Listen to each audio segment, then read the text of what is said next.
अस्सलाम वालेकुम वरहमतुल्लाह। बिस्मिल्लाहिर्रहमानिर्रहीम। Circle chapter number 10, exercise 10.2 and question number is 8।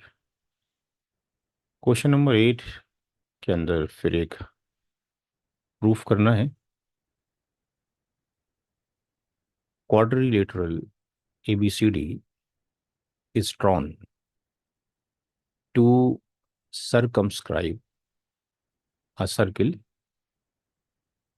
जो कि फिगर 10.12 में दिया गया है। प्रूफ करना है कि उसकी AB, ये वाली side AB plus CD equal to है AD प्लस BC के। यहाँ जो वर्ड वर्ड जो है सरकमस्क्राइब का आया है, उसका मतलब ये है कि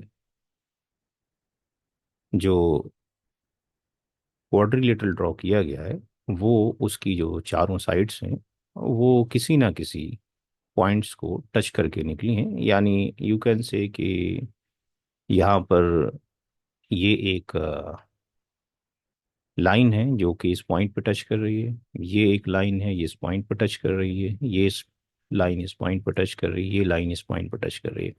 यानी ये हमने थ्योरम 10.2 पढ़ा है कि अगर कोई एक्सटर्नल पॉइंट से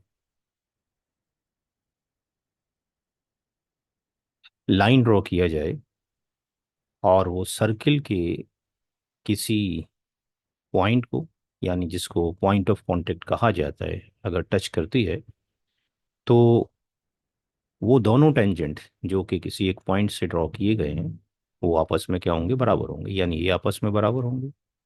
ए पॉइंट से ये वाला टेंजेंट और ये बराबर होगा।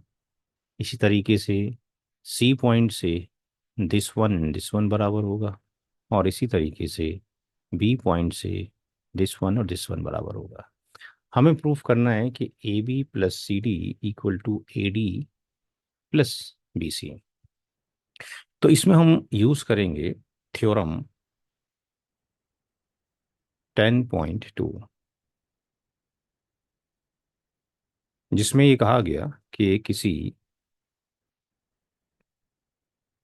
आउटसाइड रीजन से, किसी एक पॉइंट से अगर सर्किल के ऊपर टू टेंजेंट ड्रॉ किए जाते हैं तो उनकी लेंथ क्या होती है, इक्वल होती है। तो यहाँ से हम ये देखेंगे कि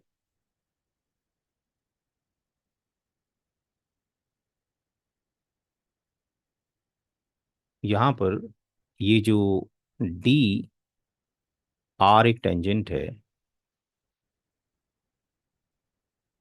डी आर जो टेंजेंट है ये बराबर होगा किसके, डी एस के। तो हमें ये देखना है कि हमें प्रूफ करना है डी ए। तो डी ए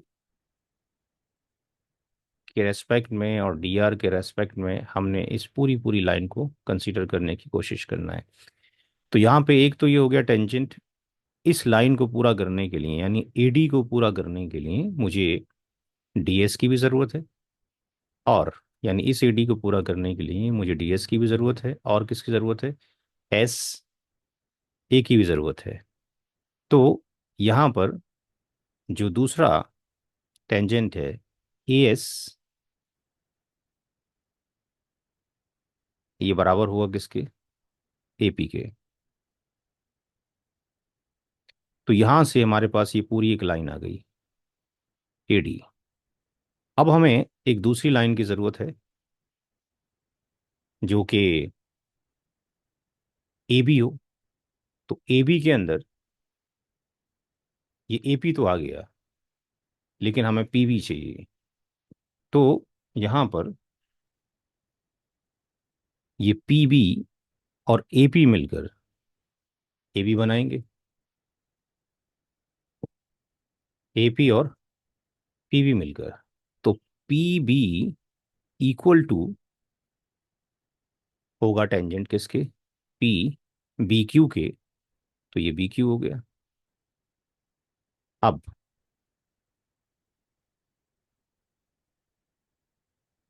बी क्यू और क्यू सी मिलकर क्या बनाएगा, बी सी। तो बी क्यू के साथ में आप ये सी क्यू लिख दिए। ये बराबर किसके होगा, ये टेंजेंट बराबर होगा सी क्यू किसके, सी आर के। तो अगर हम इन चारों इक्वेशन को 1 2 3 और 4 को ऐड कर दें, ऐड 1 2 3 एंड 4, तो ये हो जाएगा DR प्लस AP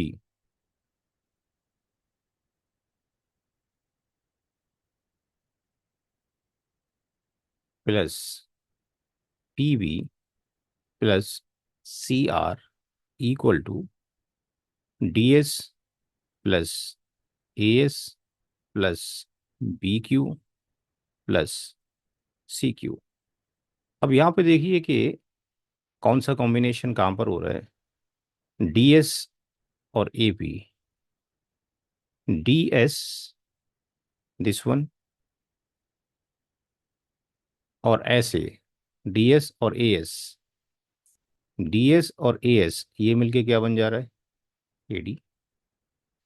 और BQ और CQ ये मिलकर क्या बन जा रहा है, CV। तो AD प्लस CV कहें या इसको आप रिवर्स कर दीजिए, BC कर दीजिए, ये वाली तो ये आ गई। अब यहां देखते हैं कि DR प्लस RC या CR। तो ये DR प्लस, हम इसको CR और प्लस ये AP और PB, AP और PB। तो ये जो वाली वैल्यू है DR और CR, ये किसके बराबर हो जाएगा, DC के, प्लस AP प्लस PB ये भी के बराबर हो जाएगा। अब इसको आप अरेंज कर लीजिए कि भाई यहाँ पर जो ये AP प्लस PB जो हो जाएगा किसके बराबर हो जाएगा, AB के बराबर हो जाएगा। तो इसको आप अरेंज कर लीजिए कि AB प्लस DC को CD लिख सकते हैं इक्वल टू, और यहाँ पर ये AD तो AD है और BC को BC लिखा जा सकता है। तो यही हमें प्रूफ करना था। अस्सलाम वालेकुम।